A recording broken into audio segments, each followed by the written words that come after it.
আমরা এসেছি আজ যে গৃহস্বামিনী আমাদের নিমন্ত্রণ করেছেন বা আমন্ত্রণ করেছেন চিন্ময় আত্মার শান্তির উদ্দেশ্যে। সুনীল দাস ওনার চিন্ময় আত্মার শান্তির উদ্দেশ্যে আমরা প্রথমে শ্রীমদ্ ভগবত গীতা থেকে পাঠ করব। কারণ শাস্ত্রে বলছে যে মুক্তির জন্য অবশ্যই শ্রীমদ্ ভগবত গীতা পাঠ করা বিধেয় বা বিধান আছে। আপনারা একটা উলুধ্বনি দিয়ে দেন।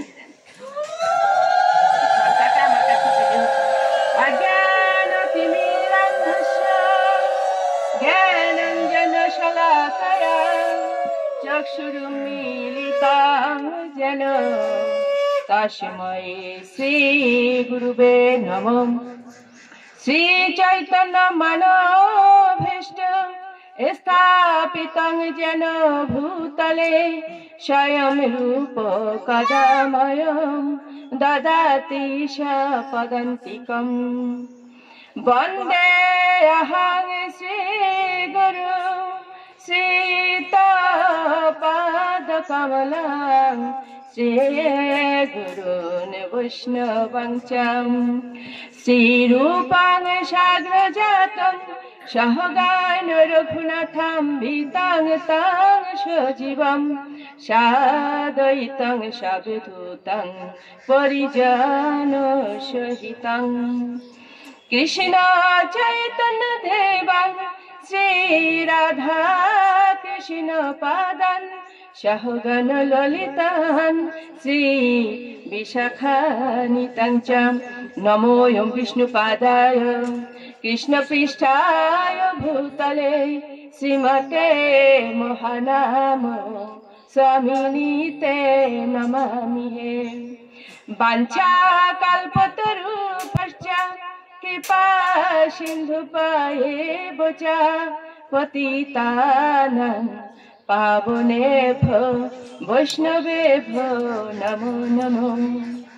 গুরু কৃপা হি কেবলম গুরু কৃপা হি কেবলম গুরু কৃপা হি কেবলম। সুধী বৈষ্ণব ভক্তবৃন্দ, আপনাদের জ্ঞাতার্থে আমি একটা কথা বলছি, অপরাধ নেবেন না। আমরা অবশ্যই মনোযোগ দেব। আমরা কেন মনোযোগ দেব? আমরা একটা আসছি হলো কি বলছি যে চিন্ময় আত্মার শান্তির উদ্দেশ্যে, অর্থাৎ কি তিনি দেহ রেখেছেন কি বললেন যেন কয়েক বছর আগে, তাই না? আচ্ছা, তাহলে আমরাও কিন্তু একদিন দেহ রাখবো। কি রাখবো? তো আমরা যদি মনে করি যে না উনি একাই মারা গিয়েছেন, আমরা মারা যাব না, আমাদের এগুলো লাগবে না, এরকম যদি আমরা চিন্তা করি তাহলে কিন্তু ভুল হবে।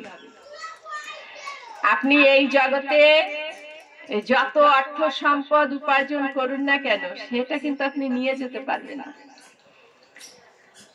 আপনি যখন দেহ রাখবেন তখন কি আপনি এই আপনার সঞ্চিত যে অর্থ বা যেটা করেছেন ব্যাংক ব্যালেন্স নিয়ে যেতে পারবেন? কি বলে স্থাবর অস্থাবর সম্পদ, তাই বলে না? স্থাবর এবং অস্থাবর। স্থাবর কি জমি জায়গা ঘর বাড়ি, অস্থাবর কি ব্যাংক ব্যালেন্স নিয়ে যেতে পারবেন? পারবেন না। আপনারা মনে ভাবছেন কি এই স্বল্প পরিসরে একটা ক্ষুদ্র আয়োজন হয়েছে, একটু কথাবার্তা হবে, এরপরে কিছু আহার করে চলে যাবে, এরকম যদি মনে করে থাকেন তাহলে সেটা ভুল হয়ে যাবে, অনেক বড় ভুল হয়ে যাবে। এখন কথা হলো কি, আমরা তো সহজ কথা বুঝি না। একটু আমি দৃষ্টান্তের মাধ্যমে বলি। এক গ্রামে ভাগবতের আসর হচ্ছে। স্বভাবতই প্রায় লোকজনই কি করেছে, ভাগবতের আসরে গিয়েছে। তো এক চোর মনে ভাবছে এটা সুযোগ, তাই না? চোরে তো একটু সুযোগ খোঁজে। তো উনি মনে ভাবছেন কি, মানে সেই চোর মহাশয়, যে আমি এই সুযোগে চুরি করি। তা উনি যে কি করেছে, সেই চোর মশাই ঘরে ঢুকে মানে সমস্ত জিনিসপত্র গুলো দেখে দেখে একটা মানে চাদর বিছিয়ে তার ভিতরে টোপলা করছেন, নিয়ে দৌড় মারবে না। ইতিমধ্যে ওই বাড়ির যে মালিক উনি আবার চিন্তা করছেন কি, যে ঘর বাড়ি তো ফাঁকা আছে, একটু দেখে আসি, এরকম অনেকে মনে করে না? তো উনি ওই দেখবেন বলে উনি আসছেন, এসে দেখছেন দরজা খোলা, তার মানে চোর ঢুকেছে। যাই হোক, তালা ভেঙে যে করে হোক ঢুকেছে। এখন ঢুকে দেখছেন কিছু, তো চোর কি করছে, মানে টোপলা বেঁধেছে আর কি। টোপলা নিয়ে দৌড় মারবে, ভিতরে মালিক চলে আসছে, উনি আর টোপলা নিয়ে উনি দৌড়াচ্ছে, আর মালিক ওনার পিছনে পিছনে দৌড়াচ্ছে। মালিক মনে করছেন কি যে এই চোরকে আমি ধরে ফেলবো। কত বড় সাহস যে আমরা কেউ নাই, আর এই ফাঁকে ও ভিতরে ঢুকে চুরি করছে। তো চোর ঊর্ধ্বশ্বাসে দৌড়াচ্ছে। চোর কি আস্তে আস্তে করে হাঁটবে? ভদ্রলোকের মতো হাঁটবে? ঊর্ধ্বশ্বাসে দৌড়াচ্ছে, আর পিছু পিছু ধাওয়া করছে সেই গৃহস্থ বা মালিক। এখন চোর কি করছে, মানে এদিক ওদিক আর জায়গা পাচ্ছে না, এদিক ওদিক করতে গেলেই তো ধরা পড়ে যাবে। তো দৌড়াতে দৌড়াতে এসেছে কোথায়? সেই ভাগবতীয় আসরে চলে আসছে। ইতিমধ্যে পাঠক মশাই কি বলছেন? শ্রী শ্রী নিতাই গৌর সীতানাথ প্রেমানন্দে হরি হরি বল। শ্রী শ্রী নিতাই গৌর সীতানাথ প্রেমানন্দে হরি হরি বল। শ্রী শ্রী রাধা মাধব প্রেমানন্দে হরি হরি বল। ওই চোর কি করেছে? ঢুকে ভক্তদের সঙ্গে হাত মিলিয়ে দিয়েছে। আর কি চোরকে ধরতে পারবে? ধরতে পারিনি। গৃহস্থ এদিকে ওদিকে তাকিয়ে দেখছে, চোরকে সাধুকে বোঝা যাচ্ছে না এখানে। এই চোরটি যখন দেহ রাখলো, জমালয়ে নিয়ে যাওয়া হলো। কেন জমালয়ে নিয়ে যাওয়া হলো? সকলকে কি যমদূত নিয়ে যায়? আর সকলকে কি জমালয়ে নিয়ে যায়? আমরা জানি এটা। যারা ভগবত চরণে মনোনিবেশ করেছেন, ভগবানের চরণে নিজে আত্মসমর্পণ করেছেন, এই দেহ মন প্রাণ সঁপে দিয়েছেন, তাদের কিন্তু কখনো যমদূত নিতে আসে না, তাদের নিতে আসে ভগবানের দূত। আর যারা সারাটা জীবন অপকর্ম করেছে, তাদের জন্য আসে হচ্ছে যমদূত। তো এই চোরকে নিয়ে গেল যমদূত। যমদূত জমালয়ে নিয়ে যাওয়ার পরে এখনো তার বিচার হচ্ছে। আমরা এটা প্রায় ভাগবতের বা কীর্তনিয়াদের বদৌলতে আজ আর আমাদের অজানা নাই যে ভাগবত পাঠ করলে কি হয়, জমালয়ে যে কে হিসাব নিকাশ করে। তো সেই চিত্রগুপ্ত যখন সেই চোরের খাতাপত্র উল্টে পাল্টে দেখছিল, কোথাও কোনো পুণ্যকর্ম নাই, ধর্মরাজ বা সেই যমরাজ জিজ্ঞাসা করছেন, দেখো এর কোথাও কোনো ভালো কাজ আছে কিনা? বলছে কি, না প্রভু, এর কোনো ভালো কাজ নাই, এ সারাটা জীবন শুধু অপকর্ম করেছে, চুরি, চেঁচামি, মিথ্যা বলা ইত্যাদি ইত্যাদি, হিংসা, লোভ। বলছে না, খুঁজে দেখো শেষ পর্যন্ত। শেষে যে দেখছে কি বলছে, ভাগবতী আসরে সে হাত তুলে কি বলেছে? নিতাই গৌর সীতানাথ প্রেমানন্দে হরি হরি। সঙ্গে সঙ্গে সেই যমরাজা বা ধর্মরাজা কি বলেছেন? প্রণাম দিয়েছেন। প্রণাম দিয়ে বলছে, একে একবারে বৈকুণ্ঠ ধামে নিয়ে যাও। বুঝতে পেরেছেন? এই জন্য বলছি যে ভাগবতের আসরটাকে এতটা ছোট মনে করবেন না। আর কে আসলো কে গেল এটা তো আপনাদের দেখার দায়িত্ব নয়। আপনারা একজন যখন বাইরে থেকে আসে, সকল নজরটা তার দিকে চলে যায়। কেন? একজন উঠে দাঁড়িয়েছে, সকলের নজর সেদিকে চলে যায়। কেন?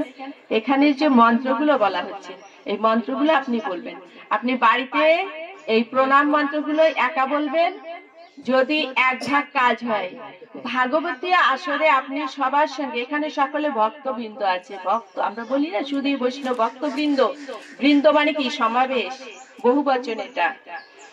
এখানে আপনি জানেন না, যেখানে ভগবানের গুণগাথা হয়, গুণকীর্তন হয়, সেখানে ভগবান চলে আসে। এটা আমরা সবাই জানি, জানি না? ভগবান নিজ বদনে বলেছেন, নারদকে বলেছেন, হে নারদ, আমি বৈকুণ্ঠে থাকি না, যোগীগণের হৃদয়েও থাকি না। আমি কোথায় থাকি? যেখানে আমার ভক্তগণ আমার গুণকীর্তন করেন, আমি সেখানেই থাকি। আপনি কি জানেন, কোনো না কোনো বেশে কারো পাশে ভগবান কোন একটা রূপ ধরে বসে আছেন। আপনি যে অমনোযোগী হয়ে এদিকে ওদিকে তাকাচ্ছেন, আপনার জন্য কিন্তু পানিশমেন্টের ব্যবস্থা হচ্ছে। ভাগবত আচরণে এসে যদি আপনি 1 গুণ পুণ্য অর্জন করেন, অমনোযোগী হলে আবার সহস্র গুণ কি হবে, আপনার জন্য পানিশমেন্টের ব্যবস্থা আছে, অর্থাৎ শাস্তির ব্যবস্থা আছে। এজন্য বলছি আমার অপরাধ নেবেন না, মনোযোগী হবেন। আচ্ছা, আমার কাছে একটা ঘন্টা দিলে ভালো হতো। আমরা বলি যে যে কোনো শুভ কাজের সময় যদি শ্রীমদ্ ভগবত গীতা পাঠ করা হয় তাহলে সেটা খুব সহজে সুসম্পন্ন হয় বা সফল হয়। আর বিশেষ করে জন্ম বা মৃত্যু বা জীবন ধারণ যে কোনো সময় শ্রীমদ্ ভগবত গীতা অবশ্যই পাঠ করতে হয়। আর বলছেন যে গীতা মাহাত্ম্যে বলা হয়েছে যে কোনো ব্যক্তি যদি গীতা পাঠ ছাড়া মুক্তি পেতে চায় তাহলে বালকেও তাকে উপহাস করবে। আপনি কি চাইবেন মৃত্যুর পরে আপনার একটা ব্যাঙ হয়ে জন্ম হোক? এখানে কে আছেন? হাত তুলুন দেখি। মৃত্যুর পরে আমি ব্যাঙ হতে চাই, আছেন কেউ? আচ্ছা, আমি পিঁপড়া হতে চাই, আছেন কেউ? নাই। সাপ হবো, ইঁদুর হবো, চিকা হবো, আছেন এরকম কেউ? নাই। যদি বলি মানুষ হতে চাই তাহলে হয়তো অনেকে হাত তুলতে পারেন। আর যদি বলি মুক্তি পেতে চাই, আমি এই জগতে আর আসতে চাই না, আমি এই জগতে আর আসবো না, আমি কোথায় যাব? আমি গোলক ধামে যাব বা আমি বৈকুণ্ঠ ধামে যাব। যাবো তো সহজ কথা। পরীক্ষায় ফার্স্ট হতে কে না চায়? কেউ বলবে না কেউ ফেল করবো? যেই শিক্ষার্থী সবার পিছনে বসে, কিছুই পারে না পড়াশোনা, সেও দেখবেন তার মনে একটা আশা, যদি ফার্স্ট হতে পারতাম তাহলে কি মজাই না হতো, কিন্তু আমার ভাগ্যে নাই। আসলে কিন্তু ভাগ্যটা ব্যাপার না, তাকে সাধনা করতে হবে। বারবার চেষ্টা করার নাম হচ্ছে সাধনা। বারবার চেষ্টা করতে হবে সেই ভগবানকে পাওয়ার জন্য, সেটাই হচ্ছে সাধনা। আপনিও পেতে পারেন। যিনি বৈষ্ণব তিনি পাবেন মুক্তি, আপনি পাবেন না, এটা হতে পারে না। আপনার দ্বারাও মুক্তি সম্ভব। এমন ক্ষণ আছে, এমন তিথি আছে, এমন নক্ষত্র যোগ আছে, সেই যোগে যদি আপনার একটু কি হয়, ভগবানের গুণকথা হয়ে যায়, আপনার ওতেই মুক্তি হয়ে যাবে। কেন? চোরের হলো না, এই জন্য দৃষ্টান্তটা বলা। তো বলছেন যে শ্রীমদ্ ভগবত গীতা পাঠ ব্যতীত যদি কোনো ব্যক্তি মুক্তি পেতে চায় তাহলে বালকেও তাকে উপহাস করবে। এখন শ্রীমদ্ ভগবত গীতা আমরা শুনতে চাই না, ভীষণ কঠিন ব্যাপার, বোঝা যায় না। আর কেউ ঝিমাবেন দয়া করে, এই আসলে কেউ ঝিমাবেন, এটা অনেক আরামের জায়গা। এই জন্য এখানে আসলে সবার ঘুম পেয়ে যায়, ভীষণ খারাপ কথা। আর ঘুম পাওয়ার আর একটা কারণ আছে, কলি ঘুম পাড়িয়ে দেয়, যে যাতে ভগবানের কথা শ্রবণ না করে আমার সঙ্গে যেন বন্ধুত্ব হয়। বুঝতে পেরেছেন? তা আমরা সেই শ্রীমদ্ ভগবত গীতা পাঠ করবো। আপনারা উলুধ্বনি দিয়ে দেন। ওম বন্দে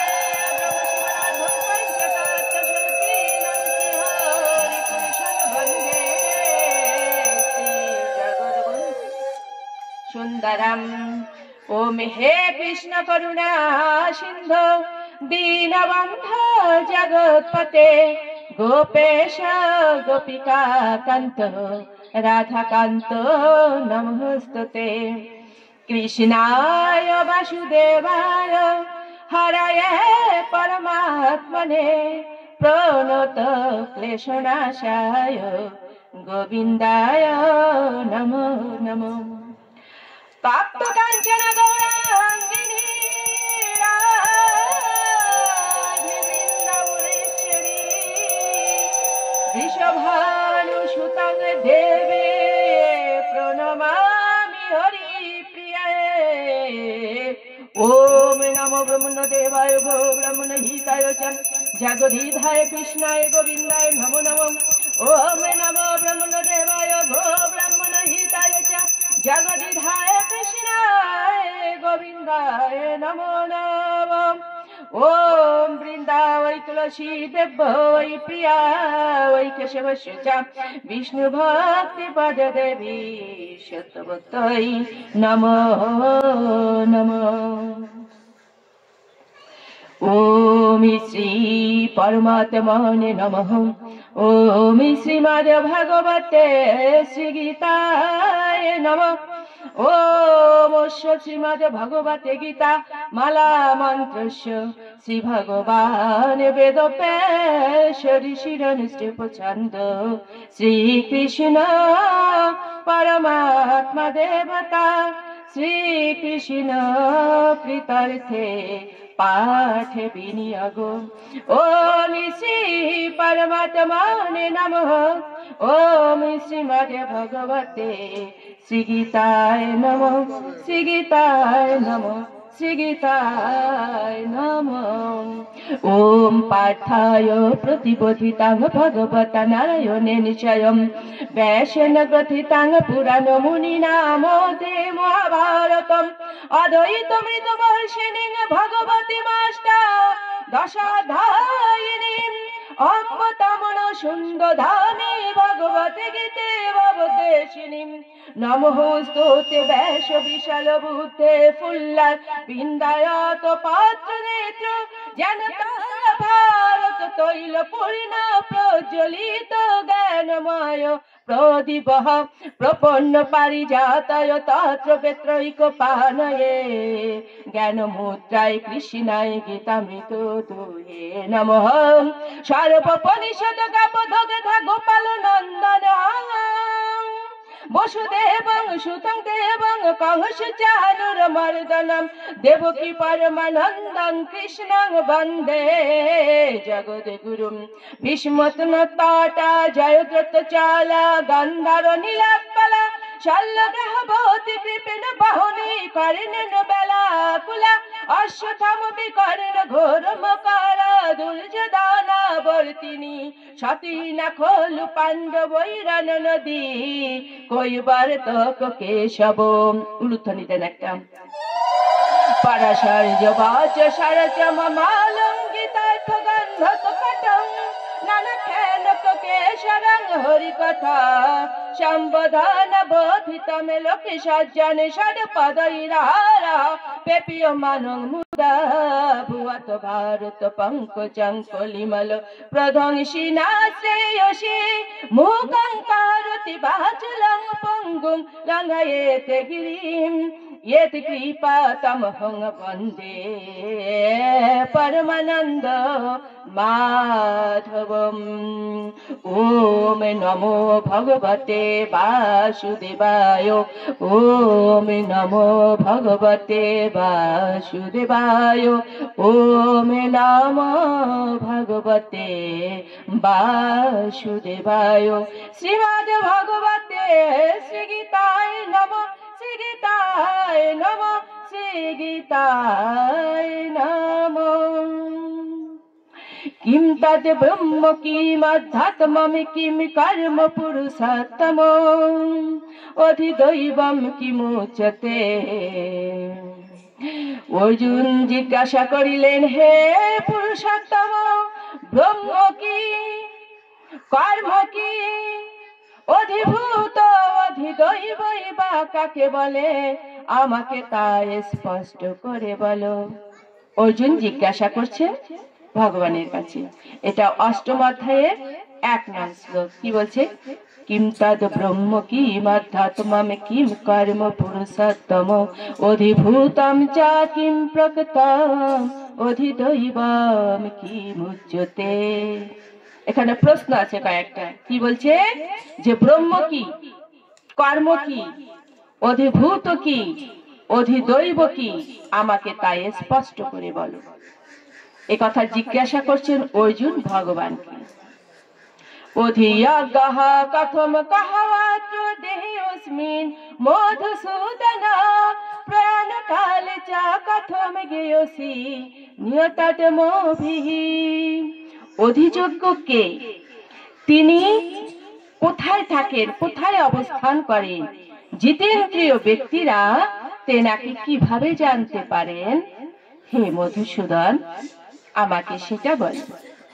अक्षरं ब्रह्म परमं सावभव अध्यात्ममुच्यते भूतभावद भावकारः विसर्गः कर्म संगीतः अधिभूतं यज्ञसारः भावः पुरुषश्च अधिदैवतम् अधियज्ञः यहोमेव अत्र देहे देहो भीताम्बर। परमेश्वर भगवान बोललेन नित्य विनाशी रहित जीवके बला हय ब्रह्म আর তার স্বভাবকে বলা হয় অধ্যাত্ম। ভূতগণের উৎপত্তি ও বৃদ্ধি সংসারেরই কর্ম। চন্দ্র সূর্য আদি সমস্ত দেবতাদের সমষ্টিরূপ বিরাট পুরুষকে অধিদৈব বলা হয়। আর দেহীদের দেহান্তর্গত অন্তর্যামী রূপে আমি অধিযোগ্য। আপনারা বুঝতে পেরেছেন আমি কি বলেছি? এটা আমি বলছি না, ভগবান আর অর্জুনের কথোপকথন, মানে দুজনই কথা বলছেন। এর একটা মাহাত্ম্য আছে, এবার একটু লক্ষ্য করে শুনবেন, ঝিমাবেন না। আপনারা যে কেন ঝিমান আমি বুঝতে পারি না। আমার সামনে বসে যদি ঝিমান না, আমার খুব ডিস্টার্ব হয়, এটা বুঝতে পারেন না। আপনি যখন ঝিমাচ্ছেন তখন আমার মনে হচ্ছে কি যে একজন ভক্ত অমনোযোগী। এটা কি জানেন যে গীতার আসরে যদি কেউ অমনোযোগী থাকে তাহলে সে কোন নরকে যায় বলুন দেখি? কুম্ভীপাক নরকে যায়। কুম্ভীপাক নরকে সে একা যাবে, কাকে সঙ্গে নিয়ে যাবে বলুন? পাঠক কেউ নিয়ে যাবে, কারণ পাঠক তো তাকে মনোযোগী করতে পারছে না। বুঝতে পেরেছেন? পাঠক তাকে মনোযোগী করতে পারছে না, তাই সে অমনোযোগী হচ্ছে। তাহলে দোষটা পাঠকের। এই কারণে আপনারা কেন ঝিমান আমি এটা বুঝতে পারি না। অত অল্প একটু সময়, একটু মনোযোগী হন। দেখুন বলছে কি যে একটি নগরে একটা ব্রাহ্মণ ছিল। তো সেই অমরদক নামে একটা জায়গা, সেখানে একজন ব্রাহ্মণ ছিল। এই ব্রাহ্মণটা ছিল হচ্ছে কি পাপী।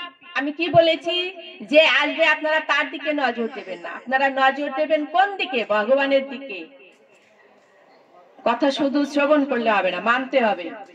তো সেই ব্রাহ্মণ কি হলো, দেহ রাখার পরে তার পাপ কর্মের জন্য একটা জন্ম পেল। আমি বলেছি না যে ইঁদুর হতে চান, ব্যাঙ হতে চান, সাপ হতে চান, চিকা হতে চান, কেউ কিন্তু হতে চান নাই।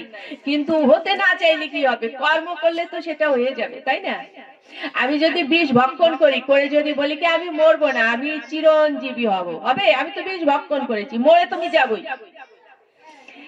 তো কি বলছে, সেই ব্রাহ্মণ পাপ কর্মের জন্য একটা বৃক্ষ জনি পেল, বৃক্ষ হয়েছে। তাহলে বৃক্ষ হয়েও জন্ম নিতে হয় আমাদের, বুঝতে পেরেছেন? এখন ওই বৃক্ষটা, ওই বৃক্ষ অবস্থায় মনে করেন ঝড় হয় যখন, বৃক্ষের উপরে লাগে কিনা? কষ্ট হয় তার অনেক। এই যে মনে করেন প্রচন্ড শীত, ওই বৃক্ষের উপরেই তো পড়ে, তার কষ্ট হয়। প্রচন্ড রৌদ্র খরা ওই বৃক্ষের উপরে পড়বে, ঝড় হোক যা হোক ওর উপরে পড়বে, ভীষণ কষ্ট। মনে মনে ভাবছে যে এই বৃক্ষ জনি থেকে আমি কবে মুক্ত হব। এমন সময় একদিন ওই বৃক্ষের উপরে এলো দুজন রাক্ষস আর রাক্ষসী, ব্রহ্ম রাক্ষস আর ব্রহ্ম রাক্ষসী। এরা পূর্বজন্মে এরাও কি ছিল? ব্রাহ্মণ ব্রাহ্মণী। দেখেছেন? কুলের উপরে, কুলের গুরু কোন গোত্র? ব্রাহ্মণ। ব্রাহ্মণ সম্প্রদায় সবার উঁচু, কিন্তু কর্ম ভালো নাই। কি হয়েছে? রাক্ষস হয়ে জন্ম নিয়েছে।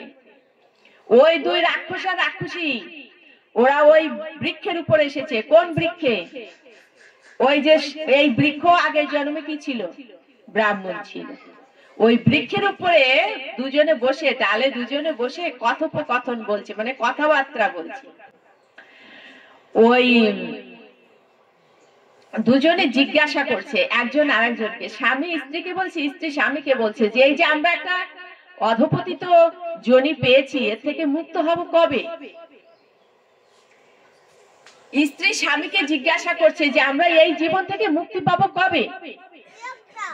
এই স্বামী তখন বলছেন কি, যদি আমাদের ভিতরে ব্রহ্ম জ্ঞান আসে, একটু বোঝার চেষ্টা করবেন, না বুঝতে চাইলে বুঝতে পারবেন না। বলছে আমাদের ভিতরে যদি ব্রহ্মজ্ঞানটা ফিরে আসে তখন কিন্তু আমরা মুক্ত হয়ে যাব। এরা কি ছিল আগের জন্মে? ব্রাহ্মণ আর ব্রাহ্মণী ছিল, শাস্ত্র চর্চা করেছে, এদের কিন্তু এটা মাথায় কিছু না কিছু আছে। এই জন্য আপনি ভালো কাজ করলে কিছু না কিছু আপনার মাথায় থেকে যাবে। যখন স্বামী বলেছে যে ব্রহ্ম জ্ঞান যদি আমাদের ভিতরে আসে আমরা মুক্ত হব, তখন স্ত্রী বলছে কিম তদ ব্রহ্ম কি বাধ্যাত্ম কি কর্ম পুরুষোত্তম। কি এটাকে আমি বলেছি? অষ্টম অধ্যায়ের 1 নং শ্লোক। ও ভাগ্যক্রমে ওর বদন থেকে বেরিয়েছে। এটা পুরো শ্লোক কিন্তু বলে নাই।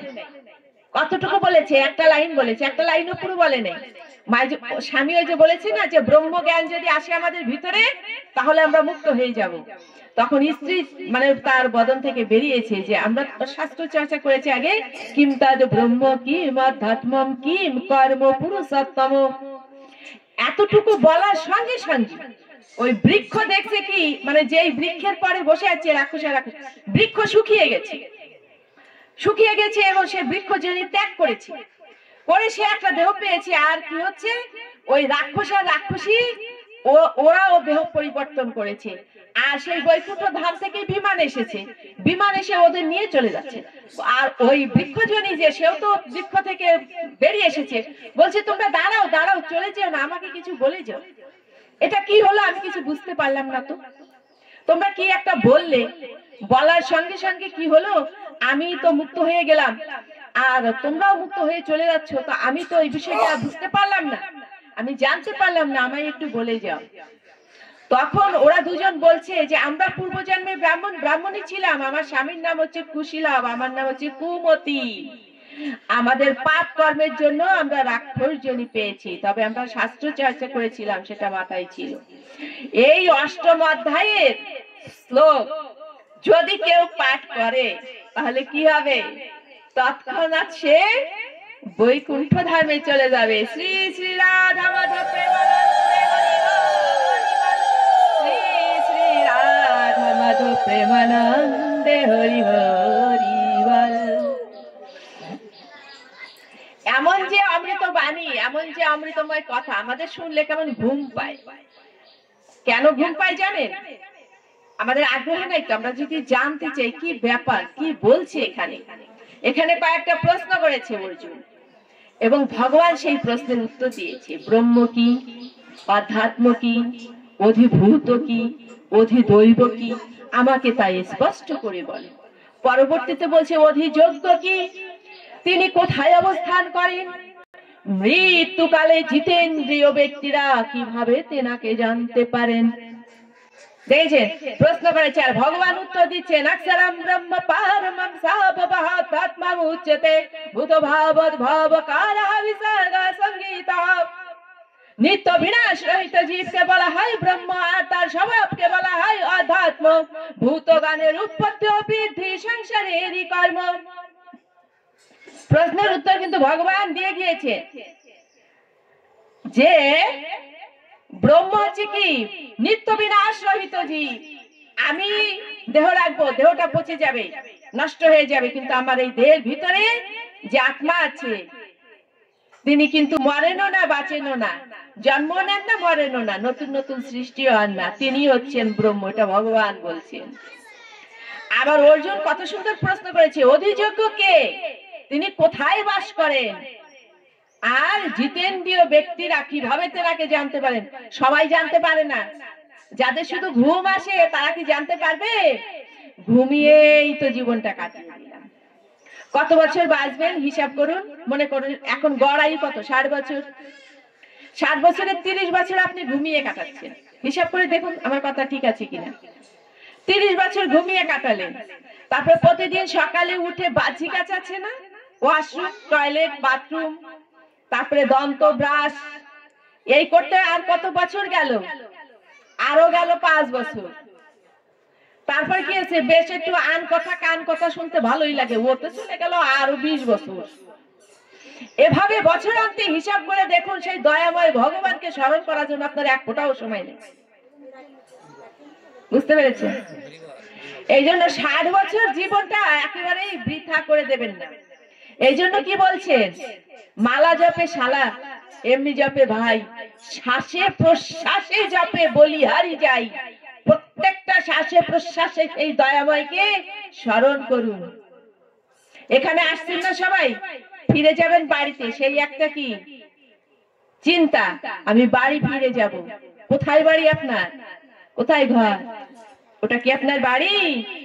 ওটা আপনার বাড়ি নয়। যাদের ছেলে মেয়ে ভাই বন্ধু মনে করছেন ওরা পূর্বজে আপনার কোনো না কোনো শত্রু ছিল, বন্ধু ছিল, তারা এই জন্মে কোনো না কোনো রূপে এসে আপনার উপরে প্রতিশোধ নিচ্ছে কেউ, আবার কেউ হয়তো আপনার উপকার করছে। ওরা কেউ আপনার আপন নয়। আপনার আপন যিনি, তিনি হচ্ছেন সেই পরমেশ্বর, পরম দয়াল ভগবান, যাকে আমরা মনেই করি না। মনে ভাবি যে নির্জীব বস্তু হয়তো বসে আছে, ডাকলে শোনে না, কিছু না, দেখে আর লাভটা কি? ভগবান বলছেন যে দেহীদের দেহান্তর্গত অন্তর্যামী রূপে আমি অধিযোগ্য। তাহলে এই ভিতরে ভগবান বসে আছে। ভগবান কোথায়? এই হৃদ মন্দিরে বসে আছে। তাহলে এই মন্দিরে যদি ভগবান বসে থাকে, আপনার কি করা উচিত বলুন? আপনাকে যদি আমি এখন বলি, এই যে ভগবানের যে আসনটা করেছেন, ভগবানের ভোগটা লাগিয়েছেন, একজন পুরুষ ছেলেকে বলি যদি ওখানে বসে বসে আপনি একটু সিগারেট টানুন, তো ভগবান তো মানেন না, টানতে পারবেন? কারো সাহস আছে এরকম? যদি কোনো মহিলাকে বলি যে আপনি তো মৎস্যটাকে একটু করবেন, তৈরি করবেন, মানে মাছ কাটবেন, মাছ মাংস, আচ্ছা ওটা ওই ভগবানের আসনে বসে কাটেন তো, বলুন, হাত তুলুন, কে পারবেন? কেউ পারবেন না। তাহলে আপনার হৃদ মন্দিরে তো ভগবান বসে আছে, তাকে দিবারাত্রি নেশা দিচ্ছেন কি করে? তাকে পাপের আহার দিচ্ছেন কি করে? সেই আমিষ আহার দিচ্ছেন কি করে? আমরা যদি ভোগে না লাগাই, তাহলে এই দেহে তো ভগবান বাস করছে। এই জন্যই অর্জুনের প্রশ্ন ছিল, জিতেন্দ্রীয় ব্যক্তিরা কিভাবে তেনাকে জানতে পারেন? ভগবান কোথায় থাকেন বলছে, অধিযজ্ঞকে তিনি কোথায় থাকেন? আর জিতেন্দ্রীয় ব্যক্তিরা তেনাকে কিভাবে জানতে পারেন? ইন্দ্রিয়কে যে জয় করেছে সে হচ্ছে জিতেন্দ্রীয়। একমাত্র জিতেন্দ্রীয় ব্যক্তি ছাড়া তো কারো পক্ষে এটা বোঝা সম্ভব নয়। রামায়ণে চলে যেতে হয়, মেঘনাথকে বধ করতে পারবে সেই যে কত বছর ঘুমায়নি, জানা আছে? শ্রীরাম কত বছর বনবাসী ছিলেন? 14 বছর। সেই মেঘনাথকে বধ করতে পারবে এমন কেউ নাই পৃথিবীতে, কিন্তু একজন ঘুমায়নি। কে সে? লক্ষণ। লক্ষণ কিন্তু 14 বছর দাদাকে পাহারা দিয়েছেন, ঘুমাননি। মেঘনাথকে বধ করতে হলে কি করতে হবে? ইন্দ্রিয়কে জয় করতে হবে। সেই ইন্দ্রিয়কে কে জয় করেছে? লক্ষণ। তাহলে মেঘনাথকে যদি বধ করতে লক্ষণের ইন্দ্রিয়কে জয় করতে হয়, আপনি ভগবানকে জানতে পারবেন, ইন্দ্রিয়কে জয় না করে জানতে পারবেন? বলছে জিতেন্দ্রীয় ব্যক্তিরা কিভাবে তেনাকে জানতে পারেন, ভগবান কোথায় বাস করে, এটা একমাত্র তিনি জানতে পারবেন যিনি জিতেন্দ্রীয়কে জয় করেছেন। তাহলে আমরা জিতেন্দ্রীয়কে জয় করার জন্য একটু চেষ্টা করব। আমরা কি কি ত্যাগ করব বলুন দেখি? আপনারা বলুন, একটু হাত তুলে বলুন, আমি বলতে পারবো। কি ত্যাগ করবে? আমরা প্রথমে আমরা আলস্য ত্যাগ করব, তাই না? আলস্যটা ত্যাগ করব। ব্রাহ্ম মুহূর্তে ঘুম থেকে উঠে স্নান করেন কে কে? একটু হাত তুলুন দেখি। ব্রাহ্ম মুহূর্তে স্নান করেছেন, বা ওনার জন্য একটা নিতাই গৌ সীতানাথ প্রেমানন্দে হরি হরি বল হয়ে যাক। শ্রী শ্রী রাধা মাধব প্রেমানন্দে হরি হরি বল। শ্রী শ্রী রাধা মাধব প্রেমানন্দে হরি হরি বল। ব্রাহ্ম মুহূর্তে উঠে স্নান করা, এর থেকে পূর্ণ কাজ আর নাই। আচ্ছা, এই বিষয়টা পরে আলোচনা করি, আমরা গীতা থেকে বের হয়ে আসবো। শ্রীমদ ভগবত গীতার আমরা মাহাত্ম্য শুনেছিলাম কি, যে একজন বৃক্ষজনি থেকে মুক্ত হয়ে গেলেন, আর একজনেরা রাক্ষস যোনি থেকে মুক্ত হয়ে গেলেন। তাহলে আমাদের মুক্ত হতে হলে অবশ্যই কি করতে হবে? শ্রীমদ ভগবত গীতা নিত্য নিত্য পাঠ করতে হবে। যদি কেউ বলেন যে পাঠ করতে পারি না, তারা শ্রবণ করবেন, প্রতিদিন শ্রবণ করবেন। কিভাবে? আমার একটা চ্যানেল আছে, সনাতনী ধর্মকথা, এটাকে ওপেন করে নেবেন। অ্যান্ড্রয়েড সেট আছে না আপনাদের? আমার চ্যানেলে শুধু গীতা পাঠ, গীতা পাঠই বেশি, এমনি আলোচনাও আছে, তবে গীতা পাঠ বেশি।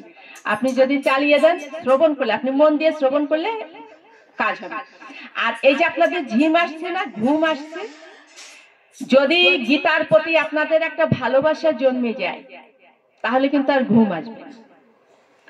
কে গীতার কথা বলছে? একটা সুখ পাখি যদি বলে, একটা শালিক যদি বলে, একটা ময়না যদি বলে, একটা বাদর যদি বলে, একটা কুকুর যদি বলে, আপনি আগ্রহ দিয়ে সেটা শুনুন, কি বলছে আমি শুনি।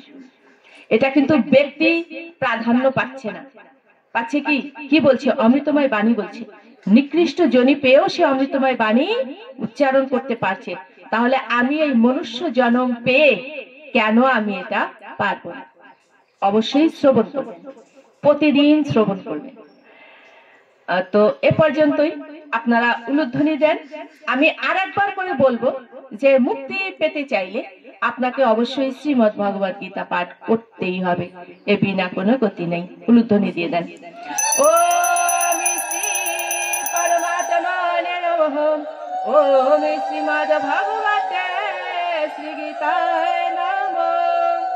गीता मे हृदयं पाठ, गीता मे सारमुत्तमम्, गीता मे ज्ञानमुत्तुकम्, गीता मे ज्ञानं व्ययम्, गीता मे चोत्तमं स्थानम्, गीता मे परमं पदम्, गीता मे परमं गुच्छम्, गीता मे परमं गुरुम्।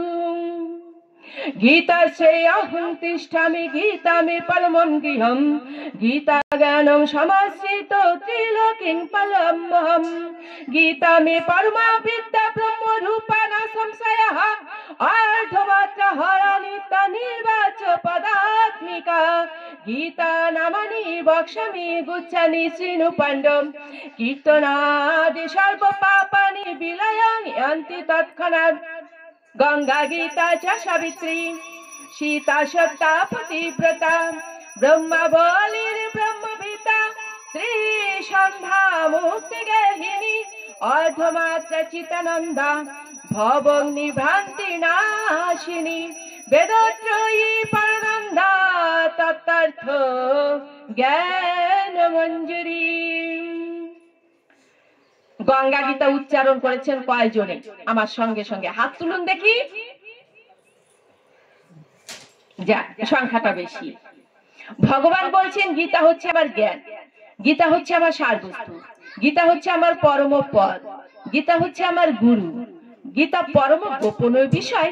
তারপরে হে অর্জুন, তোমায় আমি বলছি, গীতা হচ্ছে আমার ঘর, গীতাকে আশ্রয় করে আমি থাকি, গীতা জ্ঞানকে আশ্রয় করে আমি ত্রিলোক পালন করি, স্বর্গ মর্ত পাতাল আমি পালন করি। গীতার কতগুলো নাম আছে, ব্রহ্মবিদ্যা ব্রহ্মরূপা, এতে কোনো সংশয় নাই। আমার কতগুলো নাম আছে, যে এই নামগুলো যিনি প্রতিদিন স্থির চিত্তে, চিত্তটাকে দোদুল্যমান করা যাবে না, স্থির চিত্তে কি করবে? উচ্চারণ করবে বা কীর্তন করবে, তৎক্ষণাৎ তার সমস্ত পাপ মাফ হয়ে যাবে। শুধু তাই নয়, সে আবার আমাকেও পাবে। তাহলে নামগুলো আমরা আরেকবার সবাই বলি, যারা বলি নাই তারা বলি। এখনো ঝিমাচ্ছে অনেকে। হায় ভগবান, দয়াল ঠাকুর, প্রভু দয়া করো, ভক্তদের উপর একটু দয়া করো, কৃপা বর্ষণ করো। বলুন সকলে, ওম শ্রী পরমাত্মনে নমঃ। ओम श्रीमद् भगवते श्री गीताय नमः। गंगा गीता च सावित्री, सीता सत्ता पतिव्रता, ब्रह्मा बलिर्ब्रह्मविद्या, त्रिसंध्या मुक्तिगेहिनी, अर्धमात्रा चितानंदा, भवनिभ्रांति नाशिनी, वेदत्रयी परनंदा, तत्तर्थ ज्ञान मंजरी। इते तानि जपनीतं नारो निश्चल मानसः, ज्ञान सिद्धि लभनीतां तथान्ते परमं पदम्। हरे कृष्ण कृष्ण कृष्ण हरे हरे, हरे राम রাম রাম হরে হরে, হরে কৃষ্ণ কৃষ্ণ কৃষ্ণ হরে হরে, হরে রাম রাম রাম হরে হরে, হরে কৃষ্ণ কৃষ্ণ কৃষ্ণ হরে হরে, হরে রাম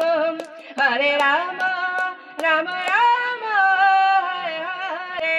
শ্রী শ্রী নিতাই গৌর সীতানাথ প্রেমানন্দে হরি হরি, শ্রী শ্রী নিতাই গৌর সীতানাথ প্রেমানন্দে হরি হরি বল, শ্রী শ্রী রাধা মাধব প্রেমানন্দে হরি হরি বল।